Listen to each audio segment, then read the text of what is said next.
Howdy folks, Spencer here, and today I'll be talking to you about the latest batch of news for STO on both PC and console. As always, chapters are listed down below.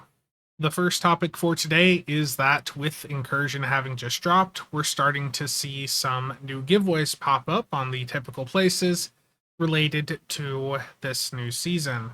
So the first one here is over on Epic Games, and this one is exclusive to those of you that have an Epic or Epic linked account.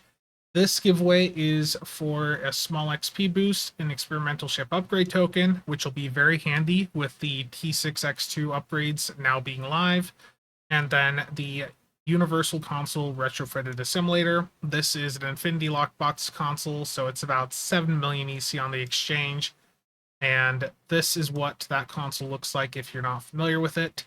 It's nothing special, but you may have fun messing around with it. So that is free again for those of you that play through Epic. Make sure to go in and claim it while it is available.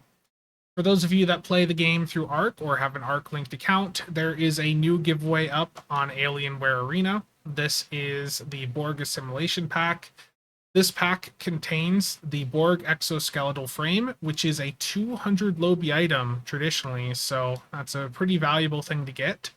Then there's a Liberated Borg Engineering Bridge Officer, and 12 bank slots. So go through the process here on Alienware Arena, log in, hit the get key button, and take that key and go to arcgames.com/en/redeem, which I'll have linked down below.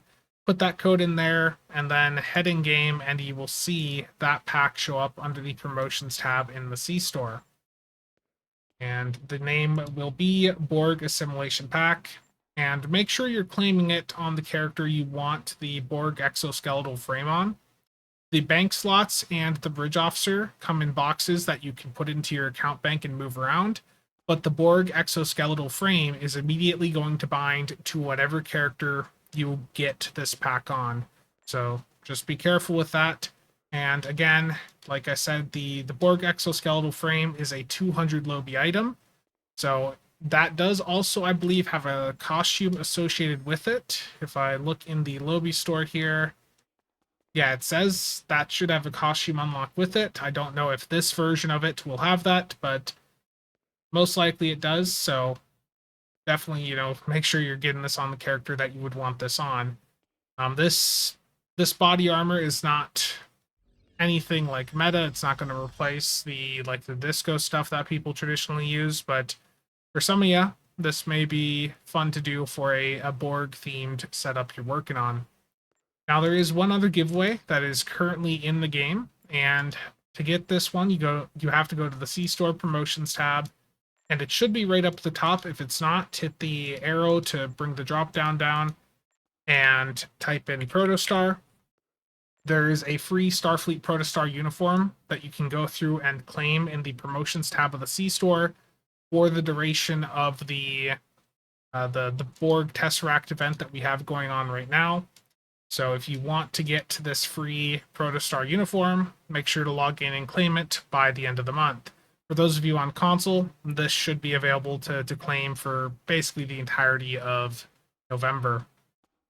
So this is something that is unlocked account-wide once you go through and purchase it, but the uniform itself is only usable on Starfleet characters. And specifically, the uniform will be located in the upper uniform jacket loose and lower uniform pants loose categories of the tailor. And here's a close-up of what it looks like. Again, that's free to pick up, so make sure to go in and grab it. The next topic for today is that it looks like we're about to see a new legendary Battlecruiser bundle drop into the game that has a legendary Bortasqu and legendary Inquiry in it.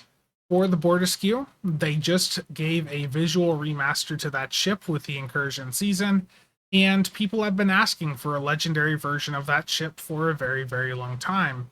The Bortasqu is the Klingon equivalent of the Odyssey class. It is their flagship, and it is the only flagship that does not have a legendary version. And the last time they went through and even put a Bortasqu into the game was 2016. So the fact that with this new season, it's getting a visual remaster really points towards an idea that they are looking to remonetize the ship with a legendary version. Now, they also called it a legendary Bortasqu on accident on the 10 Forward stream, with this clip that I'll play for you now. Ladies and gentlemen, the legendary... Well, not the...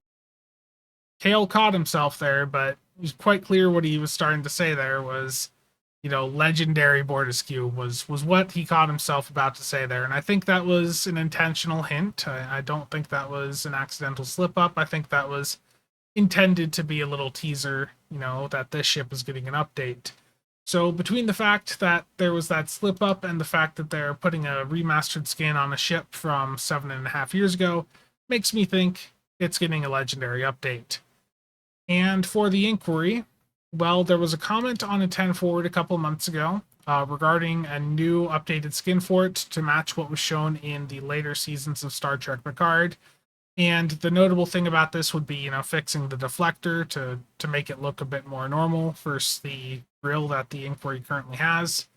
And this idea of a legendary inquiry has been reinforced by the fact that those of you on console suddenly have the Starship trait from the inquiry on account-wide unlock. Even for people that don't own the inquiry, that trait is unlocking account-wide for them with a recent patch. So between the fact that there was a comment about an updated skin for the inquiry a couple months ago on 10 Forward, and the fact that the trait is now available account-wide for people over on console, really points towards an idea that this ship is probably getting a legendary version. So this is not something that Cryptic has confirmed, you know, to be perfectly clear. They have not confirmed a legendary bundle with a Bortasqu and inquiry in it, but I think all signs are quite clearly pointing towards an idea of this being a legendary bundle, probably called a legendary Battlecruiser bundle, that will probably be getting sometime in the next 1 to 2 months. Now, pricing wise, if you want to have enough Zen on hand, just set aside to be prepared for a hypothetical bundle like this, then the base cost will probably be about 12,000 to 13,000 Zen. And with the launch discount being 25 to 30% off, you're probably going to need around 80 to 90 bucks worth of Zen. So like 9,000 Zen, just have that on hand ready to go. And if a bundle like this does drop a couple months from now, you'll probably be set to pick it up right away. Again, this is not something that they have announced, but you know, everything that's going on here between that trade unlocking account wide and them dropping a visual remaster to the Bortasqu there really points towards this bundle being something very likely to happen sometime soon. And for those of us on PC, from now up through September 18th, there is a couple different sales going on and a 20% Zen charge bonus. So if you're looking to stock up on Zen for any bundles or things you're interested in right now, or any potential legendary bundles we'll see in the future, then you may want to take advantage of the Zen charge bonus. The next time we'll see a Zen charge bonus will probably be around Black Friday, so if you don't take advantage of this one, you may be waiting a while to have another opportunity like this. Now, for the other sales here, it's a 15% key sale, a 20% Lobby sale. Neither of those are really that special, but they're there if you care about them. And then there is a Start Your Adventure sale, also running up through September 18th. This is 25% off everything in the services, uniforms, personnel, and starter packs tabs of the C-Store. The Start Your Adventure sale is actually pretty good alongside the Zen charge bonus. The services portion of the sale is actually really, really good if you're looking to pick up any inventory space, duty officer, roster space, things like that. This is a really good combo to take advantage of for those types of purchases. And for those of you over on console, there is also a couple different sales going on over there. The first is that there is a 20% Zen sale, but the blog for this does have 3 different dates on it. The first line here states that this 20% off Zen sales is going to be running from the 14th up through the 28th. The second line here states that if you're on Xbox, the sale is only running from the 12th up through the 19th. And the last line here indicates that if you're on PlayStation, the sale is running from the 13th up through the 27th. So I think it's safe to say that you're at least going to have this Zen discount for the next week and maybe 2 weeks. The blog here can't really make up its mind. So take advantage of that if that is of interest to you. And again, we don't know for sure if these are the correct dates because the blog is just all over the place. And if you're on console, the Starfleet Flashback Bundle is now live. This actually dropped a week earlier, so it's already been out for you guys for a little bit. Apparently, though, you guys have the same bug that we had over on PC where the weapons are not actually account-wide unlocked or reclaimable. This is a bug that they'll fix. So right now, if you get this bundle, the only character that gets the weapons is the first one that you claim them on. So just note that that is a bug and that will be fixed. Now, if you're on console, there's also a 20% ship sale. This is running up through the 18th. So this is 20% off any of the ships in the C store, any of the ship-only bundles in the C store. Though when it comes to bundles, I would recommend waiting for a proper 35% bundle sale. 20% sales are only really good for standalone ships. So if you were looking to pick up something like the Hydra or the Bozeman, and you were not interested in the bundles that those are from, then this would be a good sale for that. But if you're interested in the entire bundle, then wait for a better 35% off sale. And for those of you on console, there is also an Admiralty bonus week live right now up through September 21st. So if you need to work on any of your Admiralty campaigns on any alts, then take advantage of it for the next week. And heading back to the PC side of things, the patch earlier today should have fixed some of the issues we saw with some of the new incursion content. So the Guillotine TFO had assimilators escaping that were not always counting as being killed, and they've went through and fixed that. That will hopefully solve the progression issues that some people were facing in that TFO. The new story mission was not giving all of the rewards when you replayed it. That has now been fixed. The kit frames from the new lockbox were binding immediately upon pickup, and those have been fixed to now bind on equip. So you can now go through and sell those. The Temporal Ambassador mission had an issue in which one of the enemy ships was not able to die, and that was blocking progression. That has been fixed. They resolved an issue that prevented certain Borg ships from counting for the Personal Endeavor space kill Borg ships. The reason this was an issue is because some of the new Borg ships are actually a new faction. They're labeled as mere Borg, so that has now been fixed and they will actually count. And the other thing here is that the innovation powers on Miracle Worker ships stopped appearing on the UI. That has been fixed and they do appear again.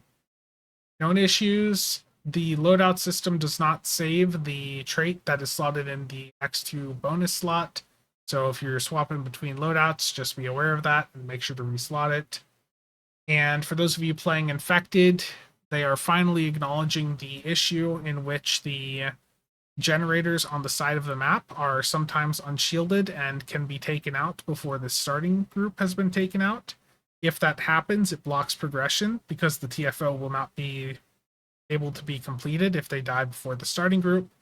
So just be aware of that and make sure if you're loading into an Infected and you see that the generators are unshielded, make sure to take out the starting group before you go anywhere near those things, because if even one of those dies, the TFO will probably not be able to be completed. So just be careful of that.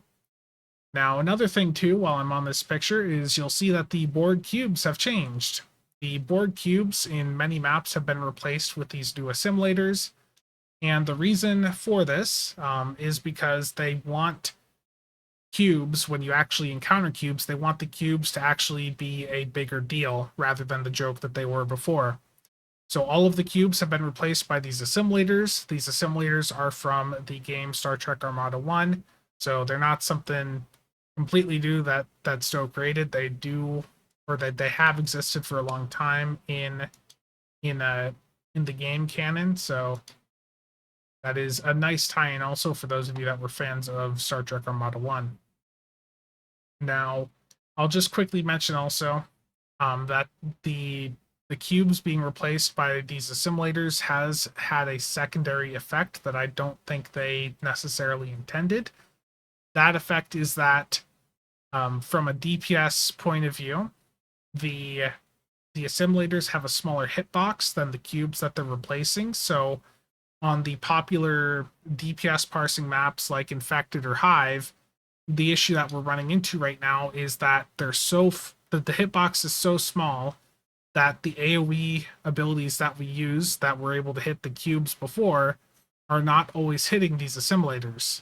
So we're probably going to end up having to wipe the DPS tables to compensate for this. And if that happens, you're going to have to go in and go in and get a new record up on the table, do a new run. So just be aware that if that remains the same and these assimilators stay in their current positions, that we're going to have to do a table wipe and you're going to have to set a new record, which, I mean, that's not that big of a deal. It's going to suck for people that wanted that historical data up on the table, but the map has changed, and if it remains this way, we're going to have to figure things out again. And something else that wasn't mentioned on the patch notes here is that the Hive Ground Elite TFO, or Into the Hive, that TFO has been temporarily removed because they went through and did a visual remaster on it, and the second phase of that map bugs out and is unable to be completed. So there was just an accident there, and that will be fixed. But for right now, that TFO is not in the game. And on the topic of older Borg TFOs, Tumor Boy over on Twitter has been posting some pictures of some of the work he's doing on some of the other Borg maps, just going through and doing some visual remasters to them also. So the Infected map here, which I'll have linked down below if you want to look at it closer, the Infected ground map looks a lot better. It's crazy what the lighting difference and just that the small atmospheric changes could do to really just make these maps look so much more modern than they did before. So it's looking pretty good, and I look forward to seeing how these Borg maps look once the remasters are done. I just wish that they could also get elite versions of them done, but that's not Tumor Boy's department. I just wish that these queues did have elite versions.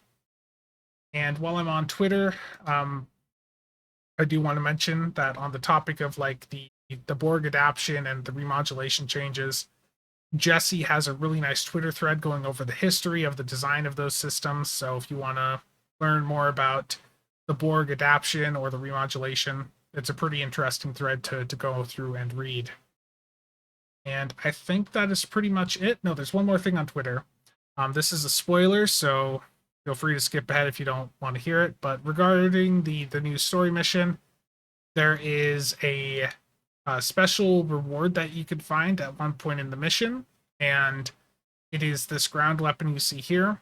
If you are fine with the spoilers and just want to know where it is, I'll have this Twitter thread linked from the STO Wiki Twitter, and they have a video showing where exactly to go in the episode to pick this up. So if you want to see that information, that will be linked down below. But that is going to be it for today. I think that's most of the news. There's probably something I missed, but if there's anything else major that pops up through the rest of the week here, I'll do another news video. Thank you all for tuning in, and again, thank you to all channel members and viewers for the continued support. See you guys around.